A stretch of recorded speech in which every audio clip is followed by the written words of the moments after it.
Bonjour Valérie. Bonjour Julien, bonjour à tous. Ravi de vous retrouver comme chaque mardi et comme chaque mardi, n'importe quoi, comme chaque lundi et chaque jeudi. On y est le jeudi pour votre rubrique, vos bonnes ondes. Alors aujourd'hui, vous nous emmenez dans le Finistère, le premier département pour la pêche, car là-bas, on apprend aux enfants à manger du bon poisson dès le collège. Et avec une mesure radicale, depuis la rentrée de septembre, le poisson congelé a disparu à la cantine dans tous les collèges du département. Elles ont l'obligation de servir du poisson frais et pêché en Bretagne.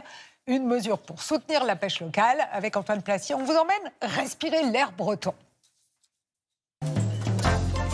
Leur idée pour la France ? Servir du poisson frais dans les cantines issues de la pêche locale. C'est bon pour les papilles. Moi, je suis pas fan du poisson, mais lui, ça va, il est bon. Et pour les pêcheurs. C'est bien de montrer à nos jeunes la diversité des poissons bretons. Vous trouvez que c'est bien ? Ouais, c'est une bonne initiative. Non, c'est bien. Sérieusement, c'est bien. Ça me fait un coup de pouce aussi. Tout au bout de la Bretagne, on vous emmène prendre le large. En route pour le Guilvinec, premier port de France pour la pêche artisanale. Fin de la journée, c'est l'heure où les bateaux arrivent. Ce jour-là, il y a quelques belles prises. Hey, tu peux envoyer ça, le citron. Des poissons, il y en a de toutes les sortes. 40-45 kilos de bar et puis une caisse de lieu. Après, le reste, c'est des poissons qui sont de la vieille, des maquereaux, des voilà. Ne vous fiez pas aux apparences. Les plus moches peuvent être les meilleurs. Ça, c'est la lotte. Hein. Là, c'est la lotte avec un leurre. Et là, c'est une vraie. Bah, c'est pas très appétissant, c'est sûr. Quand on voit un poisson comme ça, c'est assez gluant, mais... Pour les faire avaler aux enfants, il faut les transformer en filets. Ça, c'est le travail de Valentin. Et là, le but, c'est de pas tourner les arêtes. Du poisson, il en mange depuis qu'il est né. J'ai des tontons qui étaient à la pêche, donc j'ai toujours mangé du poisson.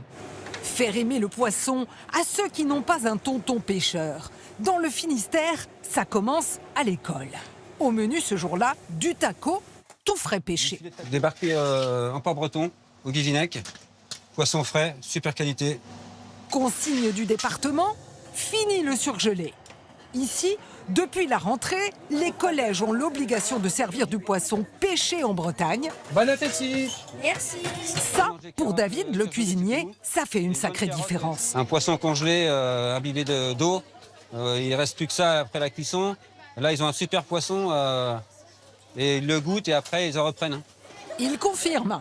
Oui, celui-là est beaucoup plus fondant. Ce qu'ils ont fait, c'est bon et on peut dire merci aux pêcheurs.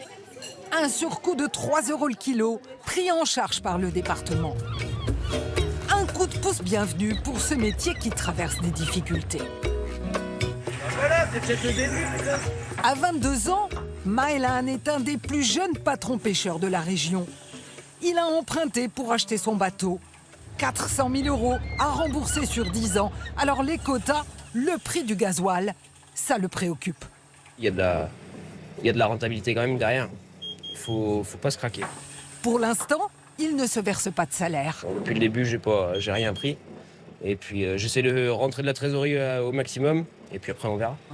Est-ce que là, je vais avoir une quinzaine de kilos d'aile? Est-ce que vous prenez tout ou pas?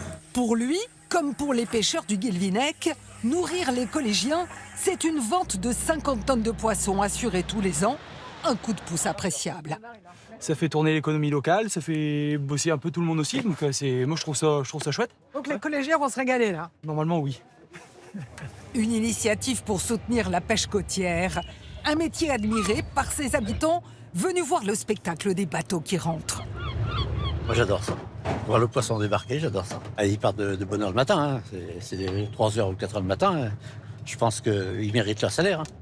Des Finistériens qui comptent bien inciter les autres départements à imposer à leur tour le poisson local à la cantine.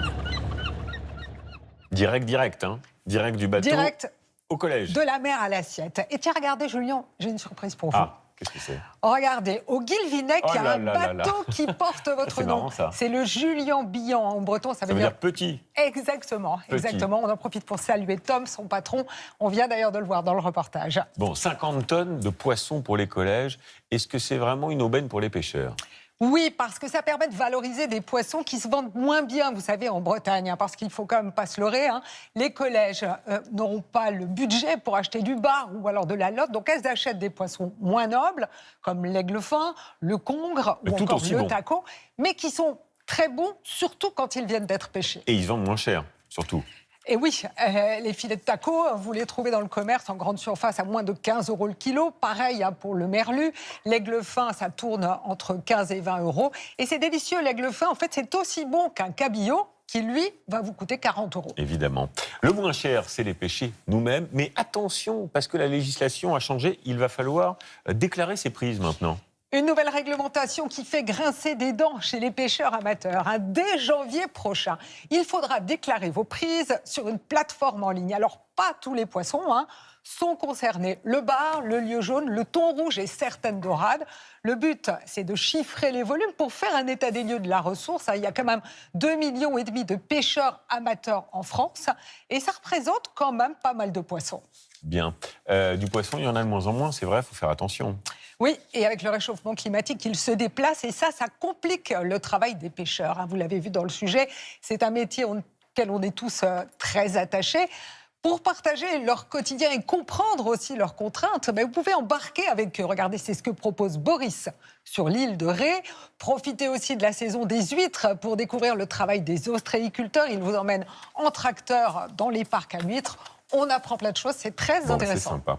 Merci ma chère Valérie, on vous retrouve lundi pour de nouvelles aventures.